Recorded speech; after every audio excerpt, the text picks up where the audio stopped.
Hello, welcome to my YouTube channel. ಅಮೋರೆಡಿ YouTube ಚಾನಲ್ಗೆ ನಿಮ್ಮೆಲ್ಲರಿಗೂ ಸ್ವಾಗತ.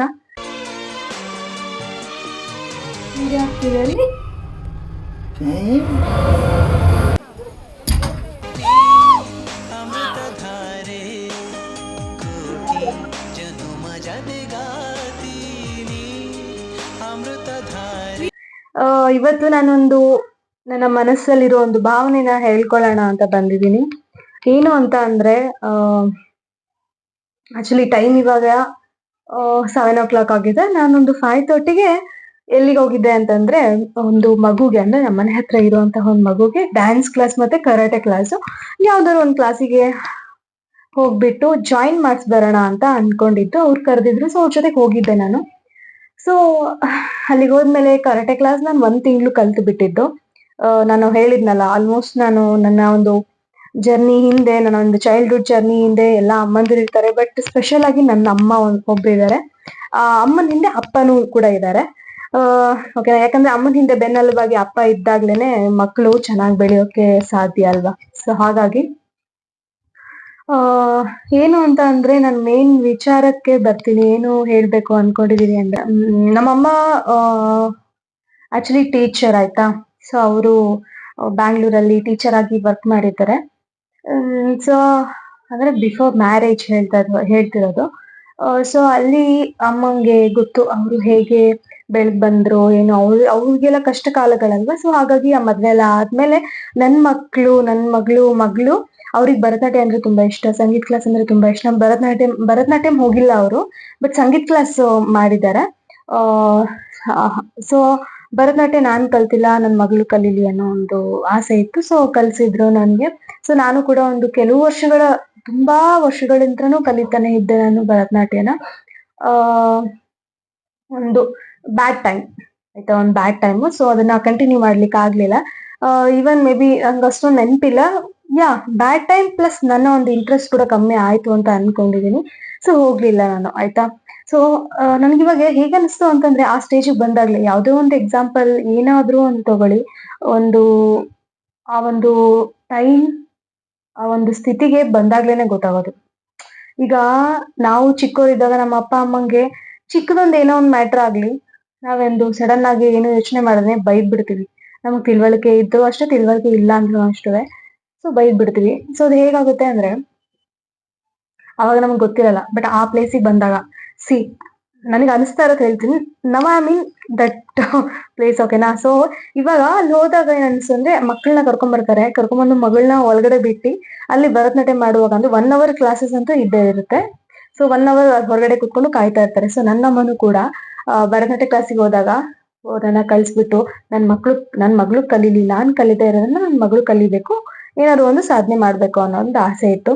ಸೊ ಅದು ನಂಗೆ ಒಂದ್ ಸೆಕೆಂಡ್ ಹೇಗಾಯ್ತು ಅಂದ್ರೆ, ಫೀಲಿಂಗ್ ನಿಜ ಒಂದು ಖುಷಿನೂ ಆಯ್ತು, ಅಟ್ ಅ ಟೈಮ್ ನನಗೆ ಬೇಜಾರು ಕೂಡ ಆಯ್ತು. ಖುಷಿ ಯಾಕಾಯ್ತು ಅಂದ್ರೆ, ಇವಾಗಿನ ಮಕ್ಕಳು ಮುಂಚೆ ಅಂತಂದ್ರೆ, ನಾನು ಇವಾಗ ಒಂದು ಓಕೆ 90s ಕಿಡ್ ನಾನು, ಆಯ್ತಾ.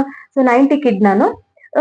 ಸೊ ಅವಾಗಿನ ಅಂತಂದ್ರೆ ಅಷ್ಟೊಂದು ಮಹತ್ವ ಕೊಡ್ತಿದ್ರು ನಂಗೆ ಅಷ್ಟು ನಾಲೆಜ್ ಇಲ್ಲ. ಬಟ್ ಪ್ರೆಸೆಂಟ್ ಇವಾಗ ಅಪ್ಪ ಅಮ್ಮಂದ್ರೆ ತುಂಬಾ ಮಹತ್ವ ಕೊಡ್ತಾರೆ, ಹೋಗ್ಬೇಕು ಅಲ್ಲೆಲ್ಲ ಕಲ್ಸ್ಬೇಕು ಅಂತ. ಬಟ್ ಆ ಟೈಮಲ್ಲೇ ನನಗೆ ನನ್ನ ಅಪ್ಪ ಅಮ್ಮ ನನಗೆ ಅಷ್ಟೊಂದು ಮಹತ್ವ ಕೊಟ್ಟಿದ್ರು.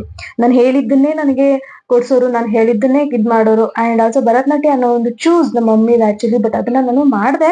ಅಂಡ್ ಕೆಲವೊಂದು ನಾನು ಈಗ್ಲೂ ಕೂಡ ಪ್ರೆಸೆಂಟು, ಬಿಫೋರ್ ಮ್ಯಾರೇಜ್ ನನ್ನ ಅಪ್ಪ ಅಮ್ಮ ಆಸೆ ಪಟ್ಟಿರೋದನ್ನ ಆಲ್ಮೋಸ್ಟ್ ನಾನು ಪೂರೈಸಿದ್ದೀನಿ. ಆ ಒಂದು ಖುಷಿ ನನಗಿದೆ.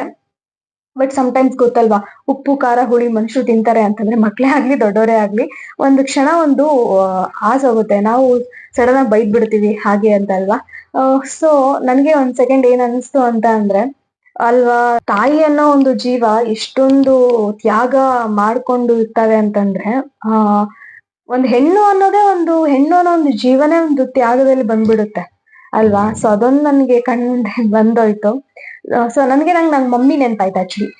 ಭರತನಾಟ್ಯ ಕಲಿಸ್ಬಿಟ್ಟು ಅವ್ರು ಹೊರಗಡೆ ಕುತ್ಕೊಂಡು ಕಾಯ್ತಿರೋದು, ನಂಗೆ ಅದು ನೆನ್ಪಾಯ್ತು. ಸೊ ಹಾಗಾಗಿ ಒಂದ್ ಸ್ವಲ್ಪ ಏನೋ ಹೇಳ್ಕೋಬೇಕು ಅನ್ಸ್ತು, ಅದಕ್ಕೆ ಹೇಳ್ತಾ ಇದ್ದೀನಿ. ಇದೊಂದು ನನ್ನ ಭಾವನೆ ಅಷ್ಟೇ. ಸೊ ಮೇ ಬಿ ನೀವೇ ಯಾರ್ಯಾರ ನೋಡ್ತಾ ಇದ್ದೀರೋ, ಎಲ್ಲ ತಾಯಿ ಅಂದ್ರೂ ಏನು ಒಂದಲ್ಲ ಒಂದ್ ರೂಪದಲ್ಲಿ ಮಾಡಿರ್ತಾರೆ.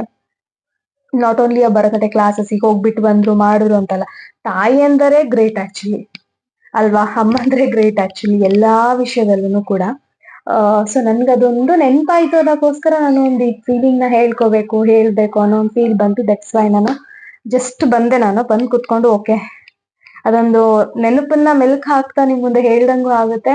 ಹಾಗೆ ಒಂದು ನಮ್ಮ ಒಂದು ಸರಿ ತಪ್ಪುಗಳು ಅನ್ನೋ ಒಂದು ದಾರಿಗಳಿರುತ್ತಲ್ವಾ, ಅದನ್ನ ತಿದ್ದಿ ತೀರ್ದವರೆಲ್ಲ ನಮ್ಮಮ್ಮ ಆಗಿರ್ತಾರೆ. ಹಾಗೆ ಏನೇ ಒಂದು ಏನಂತಾರೆ ಎಡು ಬೀಳೋ ಒಂದು ಸಂದರ್ಭದಲ್ಲೂ ಕೂಡ ಅವ್ರು ಎಚ್ಚರಿಕೆ ಕೊಡ್ತಾ ಇರ್ತಾರೆ. ಬಟ್ ಏನ್ ಗೊತ್ತಾ ಗೈಸ್, ನಾನೊಂದು ಟೈಮಲ್ಲಿ ಹೇಗೆ ಅಂತಂದ್ರೆ, ನಾನು ಎಜುಕೇಶನ್ ಟೈಮಲ್ಲಿ ನಾನು ತುಂಬಾ ಡಿಪ್ರೆಷನ್ ಅಲ್ಲಿ ಇದ್ದೆ. ಹೇಗೆ ಅಂತಂದ್ರೆ ನಾನು ತುಂಬಾನೇ ಎಜುಕೇಶನ್ ಅಲ್ಲಿ ಹೇಗೆ ಅಂತಂದ್ರೆ ನಾನು ಓದ್ಬೇಕು ಅಷ್ಟೇ, ನನ್ಗೆ ಅದೆಲ್ಲ ಗೊತ್ತಿಲ್ಲ.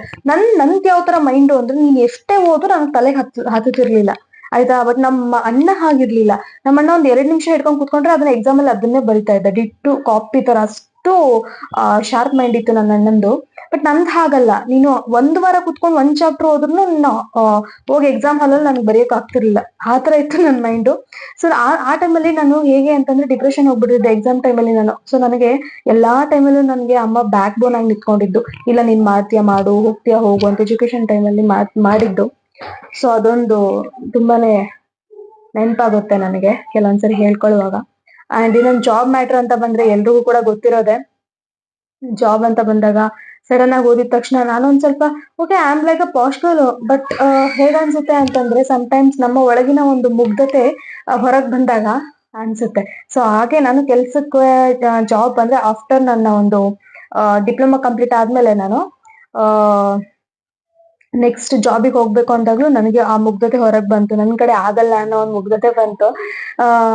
ಸೊ ಎಲ್ರಿಗೂ ಆಗುವಂತದ್ದೇ ಅದು. ಸೊ ನನ್ಗೂ ಕೂಡ ಹಾಗೆ ಅನಿಸ್ತು. ಬಟ್ ಅವಾಗ ನಮ್ಮ ಅಪ್ಪ ನನಗೆ ಸ್ಟ್ಯಾಂಡ್ ತಗೊಂಡಿದ್ದು ಹೇಗೆ ಅಂತಂದ್ರೆ, ಇಲ್ಲ ನಿನ್ ಕೈಯಲ್ಲಿ ಆಗುತ್ತೆ, ನೀನ್ ಮಾಡು, ನಿನ್ ಕೈಯಲ್ಲಿ ಆಗದೆ ಇರೋದು ಏನಿದೆ, ಲೈಕ್ ಆತರ ಹೇಳಿದಾಗ ಆ ಒಂದು ಮಾತು ಇವತ್ತಿಗೂ ನನಗೆ ಕಿವಿಲಿ ಗುಯಿ ಅಂತ ಅನ್ಸುತ್ತೆ. ಸೊ ನನಗೆ ಅಪ್ಪ ಅಮ್ಮ ಇಬ್ರು ಕೂಡ ಒಂದೊಂದ್ ಟೈಮ್ ಅಲ್ಲಿ ಒಂದೊಂದ್ ಮಾತುಗಳು ತುಂಬಾನೇ ಹೆಲ್ಪ್ಫುಲ್ ಆಗಿದೆ. ಹ್ಯಾಟ್ಸ್ ಆಫ್ ಅಷ್ಟೇ, ಅಷ್ಟೇ ಹೇಳಕ್ ಆಗೋದು. ಏನು ಅಂತ ಅಂತಾರೆ, ಇವಾಗ ನಾವು ಆ ಟೈಮಲ್ಲಿ ಆ ಸ್ಟೇಜ್ ಅಲ್ಲಿ ಇರ್ತೀವಲ್ವಾ, ಆ ಫೀಲಿಂಗ್ ನಮ್ಗೆ ಚಿಕ್ಕ ಮಕ್ಳಿದ್ದಾಗ ಆಗಿರ್ಬೋದು, ಕಾಲೇಜ್ ಟೈಮಲ್ಲಿ ಆಗಿರ್ಬೋದು, ಅಥವಾ ಜಾಬ್ ಟೈಮಲ್ಲಿ ಆಗಿರ್ಬೋದು, ನಮ್ಗೆ ಅದು ಗೊತ್ತಾಗಲ್ಲ. ನಾವ್ ಯಾವಾಗ ಆ ಸ್ಟೇಜಿಗೆ ಬರ್ತೀವೋ ಅವಾಗ್ಲೇ ನಮಗ್ ಗೊತ್ತಾಗೋದು, ಅಲ್ಲಿ ತನಕ ನಮಗ್ ಗೊತ್ತಾಗಲ್ಲ. ಏನಂತೀರಾ ಅಲ್ವಾ? ಸೊ ಒಂದ್ ಕ್ಷಣ ಅದನ್ನ ನೆನ್ಸ್ಕೊಂಡ್ರೆ, ಅಂಡ್ ಆಲ್ಸೋ ನಾವು ನಾರ್ಮಲ್ ಟೈಮಲ್ಲಿ ಇದ್ದಾಗ ನಾನ್ ಮನೇಲಿದ್ದೆ. ಸೊ ನಾರ್ಮಲ್ ಟೈಮಲ್ಲಿ ಇದ್ದಾಗ ನಮ್ಗೆ ಅದು ರಿಯಲೈಸ್ ಆಗಿಲ್ಲ ಅಲ್ವಾ. ಸೊ ನಾನು ಅಲ್ಲಿ ಹೋಗಿ ಕುತ್ಕೊಂಡು ಆ ಒಂದು ಸನ್ನಿವೇಶನ, ಆ ಒಂದು ಕ್ಷಣನ ನಾನು ನೋಡ್ದಾಗ ಆ ಒಂದು ಫೀಲ್ ಬಂತು ನನ್ಗೆ. ಸೊ ಆ ಫೀಲ್ ಬಂದದಕ್ಕೋಸ್ಕರ ನಾನು ಇದೊಂದು ಶೇರ್ ಮಾಡಕ್ ಆಯ್ತು, ಇಲ್ಲಾಂದ್ರೆ ಆಗ್ತಾ ಇರ್ಲಿಲ್ಲ. ಬಟ್ ಅದಿತ್ತು ನನ್ಗೆ, ಹಿಂಗೆಲ್ಲ ಆಗುತ್ತೆ, ನಮ್ಮ ಅಮ್ಮ ಕಲ್ಸ್ಕೊಟ್ರು ಹಾಗೆ ಹೀಗೆ. ಮಮ್ಮಿ ಹೇಳ್ತಾ ಇರ್ತಾರೆ, ಹೇಗೆ ಹೇಳ್ತಿರ್ತಾರೆ ಗೊತ್ತಾ ನಮ್ಮ ಮಮ್ಮಿ, ನಿನ್ಗೆ ನಾನು ಭರತನಾಟ್ಯ ಎಲ್ಲ ಏನು ಅಷ್ಟೊಂದು ಹೇಗ್ ಹೇಳ್ಬೋದು, ಮನೆ ಕೆಲ್ಸಗಳು ಅದು ಇದು ಆ ಟೆನ್ಷನ್ ಈ ಟೆನ್ಷನ್ ಎಲ್ಲಾ ಟೆನ್ಷನ್ ಅಲ್ಲೂ ನಾನು ನಿನ್ಗೆ ಒತ್ತು ಕೊಟ್ಟು ಕಳಿಸ್ತಾ ಇದ್ದೆ. ಬಟ್ ನೀನ್ ಕಲೀಲಿಲ್ಲ ಅಂತೆಲ್ಲ ಹೇಳ್ತಾರೆ. ಬಟ್ ಏನು ಮಾಡಕ್ಕಾಗಲ್ಲ, ಅವಾಗ ಬುದ್ಧಿ ಇರಂಗಿಲ್ಲ ಹಾಗೆ ಎಲ್ಲ ಅಂತಲ್ವಾ. ಸೊ ಈಗಿನ ಟೈಮಲ್ಲಿ ಎಷ್ಟೊಂದು ಕಾಂಪಿಟೇಷನ್ ಇದೆ ಅಂತಂದ್ರೆ, ಓ ಮೈ ಗಾಡ್, ನೆಕ್ಸ್ಟ್ ಲೆವೆಲ್ ಕಾಂಪಿಟೇಷನ್ ಇದೆ. ಓಕೆ, ಆ ಕಾಂಪಿಟೇಷನ್ ಬಗ್ಗೆ ಹೇಳಕ್ಕಿಂತ ಮುಂಚೆ ನಾನು ಆಕ್ಚುಲಿ ನಮ್ಮ ಮಮ್ಮಿಗೆ ನಮ್ಮ ಡ್ಯಾಡಿಗೆ ಥ್ಯಾಂಕ್ ಯು ಸೋ ಮಚ್ ಅಂತ ಹೇಳಕ್ ಇಷ್ಟಪಡ್ತೀನಿ.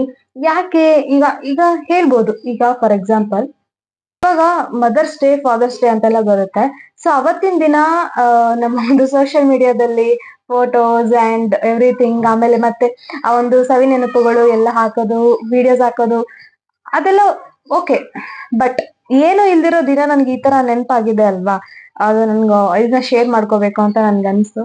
ಸೊ ಹಾಗಾಗಿ ಶೇರ್ ಮಾಡ್ಕೊಂಡಿದೀನಿ ಅಷ್ಟೇ ಗೈಸ್. ಏನು ಅಂದ್ರೆ ಕಾಂಪಿಟೇಷನ್ಗೆ ಅಂತ ಬಂದ್ರೆ ಏನು ಅಂದ್ರೆ ಚಿಕ್ಕ ಮಕ್ಕಳನ್ನೆಲ್ಲ ಹಾಕಿದ್ರೆ ಆಕ್ಚುಲಿ ಅದು ಆಕ್ಚುಲಿ ಬೆಸ್ಟ್ ಕೆಲ್ಸ. ಯಾಕ್ ಗೊತ್ತಾ? ಸೊ ಅವ್ರಿಗೆ ಮುಂಚೆಯಿಂದನೂ ನಾವ್ ಇದನ್ ಮಾಡ್ತಿದೀವಿ, ಇದನ್ ಮಾಡ್ಬೇಕು ಅನ್ನೋದೊಂದು ಮಗು ಅನ್ನೋದು ಒಂದು ಒಂದು ಇದು ಆಗಿರುತ್ತೆ, ಎಂಟಿ ಪೆನ್ ಡ್ರೈವ್ ಇದು. ಸೊ ಕೊಟ್ಟು ಕಳ್ಸಿರ್ತಾರೆ, ಅದ್ರಲ್ಲಿ ತುಂಬೋದು ಜವಾಬ್ದಾರಿ ನಮಗ್ ಬಿಟ್ಟಿರುತ್ತೆ ಆಯ್ತಾ. So baby mind is empty pen drive ತರ. ಸೊ ಅದ್ರಲ್ಲಿ ನಾವೇನ್ ತುಂಬಿಸ್ತೀವಿ ಅನ್ನೋದು ಇಂಪಾರ್ಟೆಂಟ್ ಆಗಿರುತ್ತೆ. ಸೊ ನಾವ್ ಹೇಗ್ ಕಲಿಸ್ತೀವಿ, ನಾವ್ ಹೇಗ್ ಮಾಡ್ತೀವಿ, ಅದೇ ತರ ನಡ್ಕೊಂಡು ಹೋಗ್ತವೆ. ಸೊ ಹಾಗಾಗಿ ಅಲ್ಲಿ ಚಿಕ್ಕ ಮಕ್ಳೆಲ್ಲ ಬಂದಿದ್ರು, ಕಲ್ಸ್ಕೊಡ್ತಾ ಇದ್ರು, ತುಂಬಾನೇ ಖುಷಿ ಆಯ್ತು. Wow, it's really great. ನಾನು ಅದಕ್ಕೋಸ್ಕರ ನನಗೆ ನಾನ್ ಚಿಕ್ಕವಳಿದ್ದಾಗ ನಮ್ಮಮ್ಮ ಈ ತರ ಬಂದು ಕರ್ಕೊಂಡ್ ಬಂದು ಬಿಟ್ಟಿ ನನಗೆ ಇದ್ ಮಾಡಿಸಿದ್ರಲ್ಲ ಆ ಟೈಮ್ ಅಲ್ಲೇನೆ ಅನ್ನೋ ಒಂದು ಫೀಲ್ ನನಗಿತ್ತು. I am so happy to that. And Bharatanatyam ನನ್ನ ಫೇವ್ರೇಟ್. ನಾನು ಇವಾಗ ಅವಾಗವಾಗ ಎಲ್ಲ ಆ ನೋಡ್ಕೋತಾ ಇರ್ತೀನಿ ಮುದ್ರೆಗಳಿರುತ್ತಲ್ಲ, ಸೊ ಮುದ್ರೆಗಳನ್ನ ನೋಡ್ಕೋತಾ ಇರ್ತೀನಿ. ಯಾವಾಗ ಕಲ್ತಿರೋದು ಸೊ ನೆನ್ಪಾಗ್ತಿರಲ್ಲ, ಬಟ್ ಓಕೆ ನೆನ್ಪ್ ಮಾಡ್ಕೋತಾ ಇರ್ತೀನಿ, ಹಾಗೆ ಡ್ಯಾನ್ಸ್ ಮಾಡ್ತಾ ಇರ್ತೀನಿ. ಆ ಹಂಗೆ ನಡೀತಾ ಇರುತ್ತೆ. ಬಟ್ ನಂಗೆ ತುಂಬಾನೇ ಇಷ್ಟ ಭರತನಾಟ್ಯ. ಸೊ ನಿಮ್ ಮಕ್ಳು ಇವಾಗ ಯಾವ್ದ್ರಲ್ಲಿ ಇಂಟ್ರೆಸ್ಟ್ ಇದೆ ಅನ್ನೋದ್ಕಿಂತ, ಸೊ ಅವರು ಮನೆಯಲ್ಲೇ ಇರ್ತಾರಲ್ವಾ ಒಂದ್ ಸ್ವಲ್ಪ ದಿನ ಸ್ಕೂಲಿಗೆ ಹೋಗೋ ಟೈಮಲ್ಲಿ, ಬಿಫೋರ್ UKG ನರ್ಸರಿ ಎಲ್ಲ ಹೋಗೋಕಿನ ಮುಂಚೆ ಅವ್ರಿಗೆ ಏನ್ ಇಂಟ್ರೆಸ್ಟ್ ಇದೆ ಅನ್ನೋದಿರುತ್ತಲ್ಲ, ಅದನ್ನ ನೀವು ತಿಳ್ಕೊಂಡು ಮಾಡೋದು ತುಂಬಾನೇ ಬೆಸ್ಟ್ ಅಂತ ಅನ್ಸುತ್ತೆ ನನಗೆ. ಸೊ ಅದನ್ನ ಮತ್ತೆ ನಾವು ರೀಕ್ರಿಯೇಟ್ ಅಂತಂದ್ರೆ ಇಟ್ಸ್ ಇಂಪಾಸಿಬಲ್. ರೀಕ್ರಿಯೇಟ್ ಮಾಡಕ್ಕಾಗಲ್ಲ. ಜಸ್ಟ್ ಅದನ್ನ ನಾವು ನೆನ್ಸ್ಕೊಂಡು ಸವಿಬೋದಷ್ಟೇ. ಅಲ್ವಾ? ಓಕೆ, ಇದೊಂದು ಸ್ಮಾಲ್ ವಿಡಿಯೋ ಲಾಗ್ ಆಗಿತ್ತು ಅಷ್ಟೇ. ನನ್ನ ಒಂದು ಅನಿಸಿಕೆಯ ಒಂದು ಲಾಗ್ ಆಗಿತ್ತು. ಓಕೆ, ಅಷ್ಟೇ. ಸೊ ಈ ಲಾಗ್ ನಿಮ್ಗೆ ಇಷ್ಟ ಆಗಿದೆ ಅಂತ ಅನ್ಕೊಂಡಿದೀನಿ. ನೀವು ನನ್ನ ಜೊತೆಗೆ ನಿಮ್ಮ ಒಂದು ಬಾಲ್ಯದ ಒಂದು ಮೆಮೊರಿಗೆ ಹೋದ್ರ ಅನ್ನೋದನ್ನ ಕಮೆಂಟ್ ಬಾಕ್ಸ್ ಅಲ್ಲಿ ಕಮೆಂಟ್ ಮಾಡಿ. ಇಷ್ಟ ಆಗಿದ್ರೆ ಲೈಕ್ ಮಾಡಿ, ಹಾಗೆ ದಯವಿಟ್ಟು ಸಬ್ಸ್ಕ್ರೈಬ್ ಮಾಡಿ. ಬಾಯ್.